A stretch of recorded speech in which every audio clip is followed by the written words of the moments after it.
بسم اللہ الرحمن الرحیم۔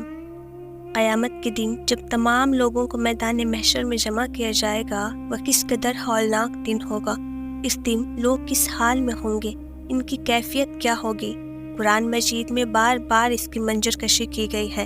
سورہ حج میں اللہ تعالیٰ فرماتے ہیں، لوگوں اپنے پروردگار سے ڈرو کہ قیامت کا زلزلہ ایک حادثہ عظیم ہوگا۔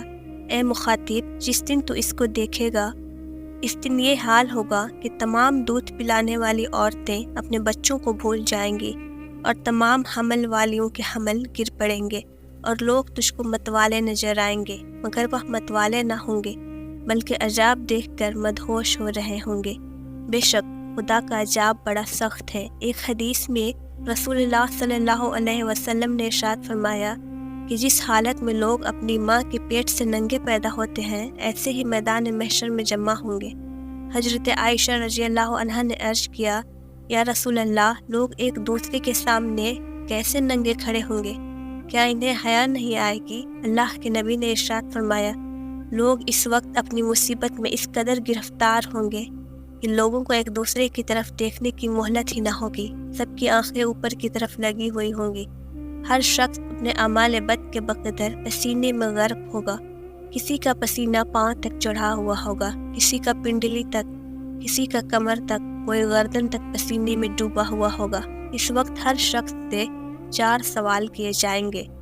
پہلا، اپنی عمر کہاں گزاری؟ دوسرا، مال کہاں سے کمایا اور کہاں خرچ کیا؟ تیسرا، اللہ کے عطا کیے جسم کو کس کام میں لگایا؟ چوتھا، دین کا جو علم حاصل کیا تھا اس پر کتنا عمل کیا؟ پھر وہ دین ایسا پریشان کن ہوگا کہ کوئی کسی کے کام نہ آئے گا، ہر شخص کو اپنی ہی فکر ہوگی۔ قیامت کے دن ایسا ہوگا جس دن آدمی اپنے بھائی سے، اپنے ماں باپ سے، اپنی بیوی سے اور اپنی اولاد سے بھاگے گا۔ ہر شخص کو اپنی فکر ہوگی، ہر شخص کو اپنا ہی مشغلہ ہوگا جو اس کو دوسرے کی طرف متوجہ نہ ہونے دے گا۔ اور بھی بکثرت آیات میں انسان کو اس دن کے مصائب کی طرف توجہ دلائی گئی تاکہ انسان اس دن کے آنے سے پہلے ہی اس کی تیاری کرے اور دنیا میں ایسے اعمال اختیار کرے کہ اللہ تعالیٰ کی رضا حاصل ہو، اللہ تعالیٰ ان کی خطا و قصور کو معاف فرمائے۔ جو لوگ تقوی و طہارت والی پاکیزہ زندگی گزارتے ہیں وہ قیامت کی سختی سے بھی محفوظ رہیں گے۔ اللہ تعالیٰ ان کے ساتھ خاص اکرام و اعزاز کا معاملہ فرمائیں گے۔ چنانچہ ایک حدیث میں حضرت ابو ہریرہ رضی اللہ عنہ سے مروی ہے کہ رسول اللہ صلی اللہ علیہ وسلم نے فرمایا کہ 7 قسم کے افراد ایسے ہیں کہ اللہ تعالیٰ انہیں اس دن اپنے عرش کے سایہ میں جگہ دیں گے، جس دن اللہ تعالیٰ کے عرش کے سایہ کے علاوہ کوئی اور سایہ نہ ہوگا۔ وہ 7 خوش نصیب لوگ کون ہوں گے جو اللہ تعالیٰ کی خاص رحمت پائیں گے؟ پہلا، عادل بادشاہ، یعنی جس نے اپنی رعایا میں انصاف کے ساتھ حکومت کی ہو۔ دوسرا، وہ جوان جس نے اپنی پوری عمر اللہ تعالیٰ کی عبادت میں گزاری، یعنی انسان کی عمر کا وہ دور جس میں اس کے پاس سب کچھ ہوتا ہے، طاقت، قوت، ہمت، مال و دولت۔ اپنی عمر کے اس بہترین حصے کو کہاں خرچ کیا؟ شیطان کا ساتھی بنا رہا یا اللہ کی عبادت کی؟ تیسرا، وہ شخص جو مسجد سے دل لگائے رکھتا ہے، یعنی نماز کے وقتوں کا خیال رکھتا ہے، دنیا کے کاموں میں مشغول ہو کر نماز سے غافل نہیں ہوتا بلکہ دنیا کے کاموں کو اس طرح پورا کرتا ہے کہ نماز کے وقت کو مسنون میں جماعت کے ساتھ ادا کرنے میں مخل نہ ہو۔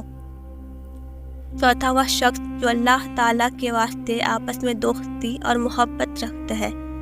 پانچواں، وہ شخص جس کو کوئی حسین و جمیل عورت بدکاری کے واسطے بلائے اور وہ یہ کہہ کر اس عورت کی طرف رخ نہ کرے، میں تو اپنے اللہ تعالیٰ سے ڈرتا ہوں، یعنی اللہ تعالیٰ کے خوف کی وجہ سے موقع ہوتے ہوئے بھی برائی سے بچتا ہے۔ چھٹا، وہ شخص جو اس طرح صدقہ کرتا ہے کہ دائیں ہاتھ سے خرچ کرے تو بائیں ہاتھ کو خبر نہ ہو، یعنی انتہائی اخلاص کے ساتھ خالص اللہ تعالیٰ کی رضا حاصل کرنے کے لیے مال خرچ کرتا ہے، نہ کہ دکھاوے اور سخی کہلانے کے لیے۔ ساتواں، وہ شخص جو اللہ تعالیٰ کو تنہائی میں یاد کرے اور اس کی آنکھیں آنسوؤں سے بھر جائیں، یعنی انسان کا اپنی رب کی نعمتوں اور ان کے احسانات اور انعامات کو یاد کرنا اور پھر اپنی گناہوں، اپنی نافرمانیوں کو دیکھنا کہ اللہ کتنا مہربان ہے اور میں کتنا نافرمان۔ ان اعمال کے علاوہ کچھ اور اعمال پر بھی آپ صلی اللہ علیہ وسلم نے عرش الہی کے نیچے جگہ ملنے کی خوشخبری دی ہے۔ ہمیں اللہ تعالیٰ سے دعا کرنی چاہیے کہ اللہ تعالیٰ ہمیں ایسے اعمال اختیار کرنے کی توفیق دے جو دنیا و آخرت کی رسوائی سے بچائے اور جنت کا مستحق بنائے. آمین.